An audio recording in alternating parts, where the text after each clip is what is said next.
क्षत्रिय संघ ने जो अनुसूचित जातियों के नेता लोग हैं, चिंतक लोग हैं, उन लोगों को बैठाकर बातचीत की। क्या तरीका है, क्या आपकी शिकायत है? और छोटी छोटी शिकायत से आपको आश्चर्य होगा, उन्होंने बताया कि हमने 8 जिलों का सर्वे किया था और उस सर्वे के हिसाब से हमारे खिलाफ जो अपराध हो रहे हैं शेड्यूल्ड कास्ट के खिलाफ, उनमें से राजपूत सिर्फ 8% है। और वो 8% भी अपराध क्या करते हैं कि जब किसी की बनोरी निकल रही है, घोड़ी पे बैठा है, तो उसको उतार देते हैं और जाके घर में बैठ जाते हैं, मुंह तान लेते हैं। बाकी कोई अपराध नहीं, बस इतना सा अपराध। और बदनाम सबसे ज्यादा वही होते हैं।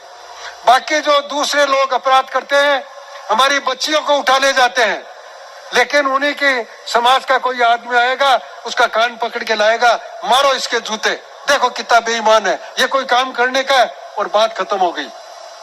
कोर्ट में मुकदमा केवल हमारे खिलाफ होता है, मुंह ताड़ने वालों के खिलाफ। क्या तरीका है ये? क्या हम जानते नहीं उसमें भी भगवान बैठा है? हर मानव ईश्वर की संतान है और उसमें जो भगवान बैठा है, क्या उसके साथ ऐसा दुर्व्यवहार करेंगे हम?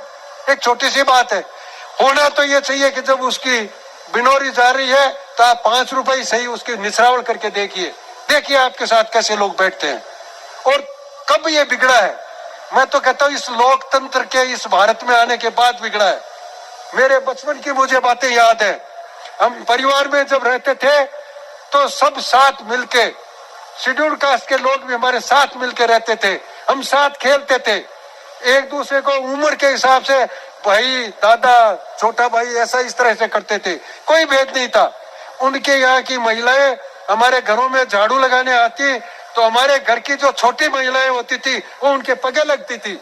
इतना सम्मान था।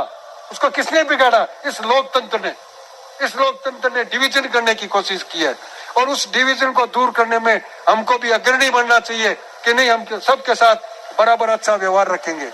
हमने तो मुसलमानों तक को बुलाया है, साथ में बैठ के भोजन किया है, साथ में बैठ के विचार किया है कि हम नागरिक हैं, हम ईश्वर की संतान है। धर्म का कोई तरीका दूसरा हो सकता है, समुदाय दूसरा हो सकता है, लेकिन जाना तो आखिर सभी को उसी जगह है। क्यों नहीं हम एक हो सकते?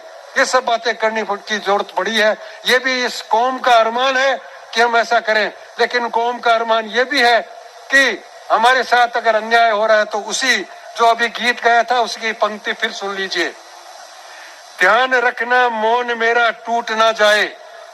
ध्यान रखना, ये मेरा जो मौन है, अभी तक हम कोई एक्शन नहीं ले रहे, ये टूट ना जाए। दर्द मेरा आग का शोला न बन जाए। आग का शोला बन सकता है ये। कौम के अरमान मुझ में बोलते हैं, वो मेरे अरमान बोल रहे हैं। अगर आवश्यकता पड़ी तो ये दर्द का आग जो है वो शोला भी बन जाएगी। इसलिए उनको ध्यान देने की बात है वो तो वो दें, लेकिन हमको ध्यान देने की बात है हम दें। हमारे ध्यान देने की बात ज्यादा महत्वपूर्ण है। अपने आप को सुधारो। क्षत्रिय संघ का काम यही है कि हर क्षत्रिय अपने संस्कारों को बनाए, अपने आप को सुधारो, और सुधरे लोगों की संगठित शक्ति होगी। उस समय अपने को किसी का अपने अरमान बताने की भी आवश्यकता नहीं, हम खुद पूर्ति कर लेंगे। इसलिए आज के इस समारोह को हम इसलिए याद करते रहेंगे कि ये तनसेन जी के 100 साल पूरे हो रहे हैं और तनसेन जी ने हमको ये शिक्षा दी है कि राजपूत समाज अपनी वर्तमान इस बुरी गिरी हुई स्थिति से कैसे ऊपर उठ सकता है। उसके लिए साधना करनी पड़ेगी। सबसे महत्वपूर्ण काम हमारा है।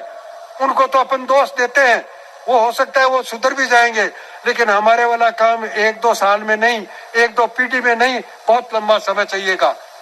एक मकान को तोड़ने में थोड़ा सा समय लगता है, जेसीबी मंगाओ और तोड़। हर क्षत्रिय अपने संस्कारों को बनाए, अपने आप को सुधारो, और सुधरे लोगों की संगठित शक्ति होगी। उस समय अपने को किसी का अपने अरमान बताने की भी आवश्यकता नहीं, हम खुद पूर्ति कर लेंगे। इसलिए आज के इस समारोह को हम इसलिए याद करते रहेंगे कि ये तनसेन जी के 100 साल पूरे हो रहे हैं और तनसेन जी ने हमको ये शिक्षा दी है कि राजपूत समाज अपनी वर्तमान इस बुरी गिरी हुई स्थिति से कैसे ऊपर उठ सकता है। उसके लिए साधना करनी पड़ेगी। सबसे महत्वपूर्ण काम हमारा है। उनको तो अपन दोष देते हैं, वो हो सकता है वो सुधर भी जाएंगे, लेकिन हमारे वाला काम 1-2 साल में नहीं, 1-2 पीढ़ी में नहीं, बहुत लंबा समय चाहिएगा। एक मकान को तोड़ने में थोड़ा सा समय लगता है, जेसीबी मंगाओ और तोड़ दो, और वैसे भी तोड़ना चाहो बिना जेसीबी तोड़ दो, लेकिन मकान निर्माण करने में बहुत समय लगता है। तो हमको तो ये निर्माण करना है। हमारी विकृतियां, भगवान राम और भरत भी आपस में लड़ रहे थे, कह रहे थे ये गद्दी तुम्हारी है, और भरत कह रहा था आपकी है, मेरी नहीं है। और क्या हो गया आगे जाके? कौरव कहते हैं हमारी संपत्ति है वो तो है ही, पांडवों वाली संपत्ति भी हमारी है। उस विकृति को धीरे धीरे धीरे धीरे हमारे अंदर जो आती जा रही है उसको दूर करें, और आज अपने परिवार से, अपने व्यक्तिगत रूप से, अपने परिवार के रूप से, अपने समाज के रूप से और मानवता के रूप से लगातार अपनी इन भावनाओं को विस्तारित करके, और हम सब जगह जितने भी मानव मात्र है उन सब में एकता पैदा हो, ऐसा प्रयास करने का प्रयास करेंगे। जय सिंह।